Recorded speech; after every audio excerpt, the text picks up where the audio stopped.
Hey guys, welcome to Rishi's Manchester United, where I was from the top of my mind. I would like to apologize for not posting for a very long time. I thought this season would be different and we would be on the rise, and I would post these regular videos. And I actually don't have a lot of you could call me a spoil sport or something, but I don't really want a lot of negativity in this channel, even though a few of my videos have been negative in nature, but those have been mere reflections of what I felt like at that particular moment about my club. And to be very honest, my love for this club has been diminishing in a differential quantity right now, and it's getting multiplied day by day, match by match, and that's a very honest um bit of feedback that I'd want to attach to my sentiments.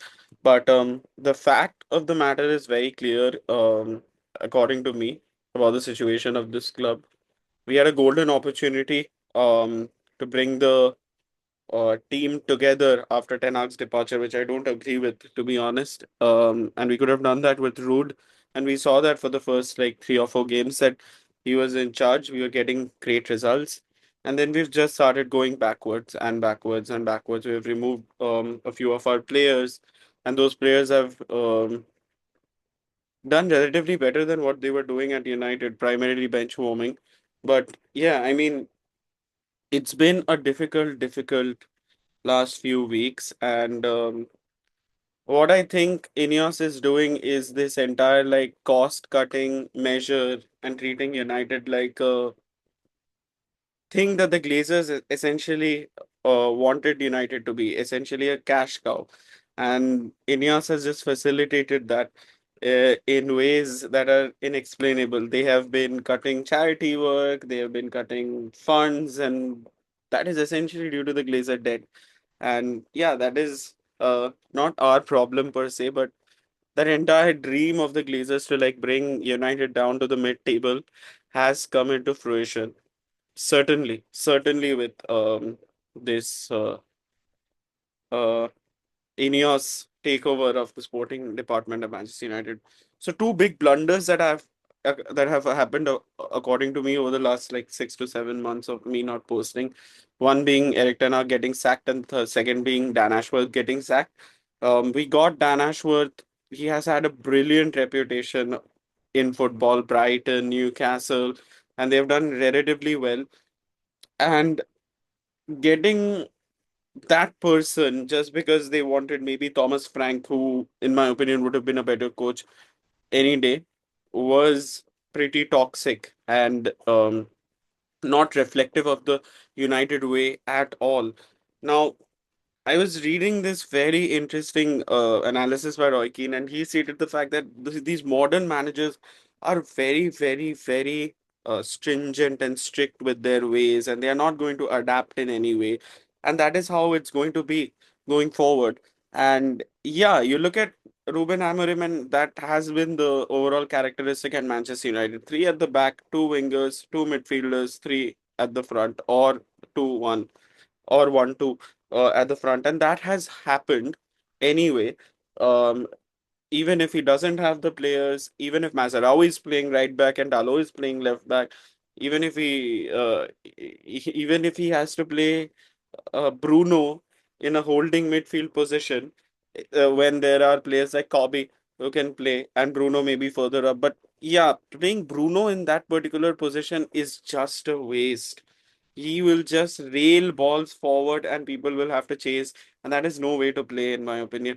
Now, the great managers of past, you look at what Jose Mourinho did against Barcelona, putting five people behind Messi. What Sir Alex Ferguson did with various like teams, playing Rafael and Fabio in the wings, Jisung Park as a false nine.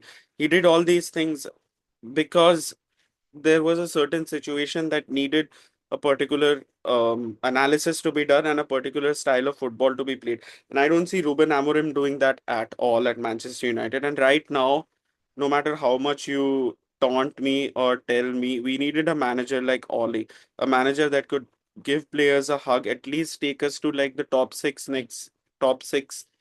up till a point of time where a new manager would come in could come in and buy their players. Instead, we've gotten a manager that can essentially not adapt at all to kind of um, what kind of tools he has already been provided.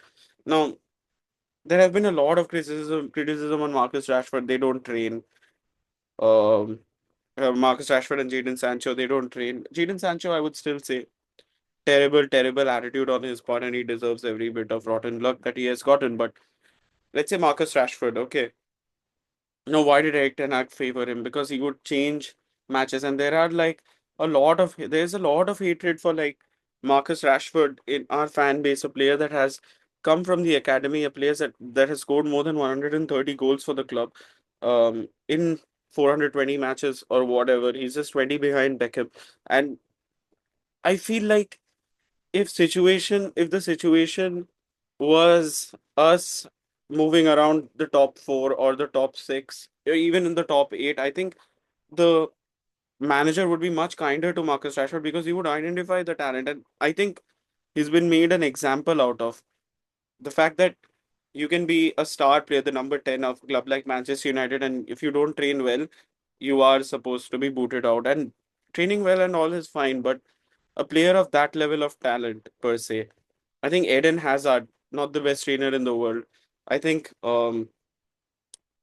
Gascoigne, but players like Gascoigne don't exist anymore. But you get my point, right? Marcus Rashford as a player is United through and through. He should have never left. He should have been a player to lift the Premier League trophy. If Amorim was a proper manager next year or the year later, and he would have Marcus Rashford in his team, and that bugs me to the core. And the way Ruben Amorim treated him, the sassy replies he gives is just very not sincere in my opinion. Ruben Amorim doesn't have that. Uh, he has too much twang, in my opinion. I'll give a guitar analogy. You can have a guitar with the perfect action. You can press the strings very well, or you can have a guitar which is very stiff on the neck and the strings are a little high, and you have to press them a lot, but the sound actually comes very good because of the width between the strings and the fretboard. You get a lot of vibration, and that's twang, but it's very uncomfortable. And right now, Manchester United are the most uncomfortable football team to watch, personally. I can say Southampton play better than us. We are just relying on moments to win matches, and somehow this team turns it around against the Big Six because we do the same thing against Arsenal. We were dropping back and trying to beat them at the counter. That one lucky pass went through to Bruno and he scored a goal. But how many times do these things happen? You have to dominate the ball. You have to go forward and put in sustained pressure. And if you're not facing a good team, you'll have to do that proactively. And right now, the players are just too scared of Ruben Amorim because his ways are convoluted, because he's putting so much stress on his players. Um, it's borderline, I will say, very harsh to uh, go for a session in your season, in your stadium right after a game. It's just borderline humiliating. These are professional footballers, and they should be treated like men, not kids. And how Ruben Amorim is essentially treating this team is like a bunch of kids. Um, Provided Ruben can turn it around, there's a lot of good hope that this like stringent way is the way forward. And sure, why not? There could be, but I plead Ruben Amorim, reduce the sass in the interviews and whatever you're doing. Why is he overcompensating for Ten Hag not being able to speak well in the media? Why is he so sassy in general? He's a professional person who is experienced as a manager in Europe. He's beaten Man City. Why is he behaving like this sassy 13-year-old girl on Instagram? Essentially, is my point. And Ruben Amorim deserves a lot of flack, in my opinion. The way he is setting out his team, the way he is playing, um, I'm not even concerned about the three at the back. I'm just thinking Bruno, the way he utilizes Bruno. he still cannot make Ahmad and Garnacho put in crosses, or like uh, Dalo or Mazarawi put in crosses for Hoyland, or maybe Ugarte helping. I think Ugarte has been like one bright spark. I think he's been a great signing for us. But apart from that, Delict, he's been a top signing too. But the way United are playing right now is really, really disheartening. And if Ruben Amorim does not start turning it around, he will be a villain. Uh, he'll he'll bite the bullet. I'm sorry, and trust me, I don't want that day to arrive, but I can see that happening sooner or later. Maybe not this year, maybe middle of next year when we are also languishing again in the top, outside the top 10, because I can see that very easily happening no matter who we get. Um, let's be realistic, we are not changing 11 players. We'll get maximum 3 or 4 um, signings next season. And even if we get Gyökeres, if our players cannot provide him with assists, provide him with the service he needs to score, Gyökeres is not scoring. I don't think I don't think Rasmus Højlund is a bad striker. He scored 15 goals last season, and he was out for a good chunk of it. And this season, he is a bit of a confidence player, and he deserves to be nurtured in the right way. There was supposed to be Harry Kane right next to him, nurturing him, and he could not get that. But under Ten Hag, he was doing quite well, in my opinion. And somehow we have ruined his entire reputation because this manager cannot make him play well. And I can see that with so many players right now. And these players are not essentially bad, is my point. It's the manager that is making them play like this. And the situation that he's putting his players in, it's just really awful to watch. And I hope it gets better. I hope we win a cup maybe this season. We are dreaming of winning the Europa League. I don't think we'll beat. If we are drawn with Galatasaray, I don't think we're beating Galatasaray right now. Osimhen will rip us apart. But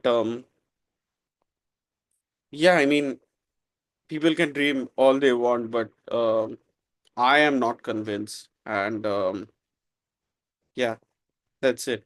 Thanks, guys.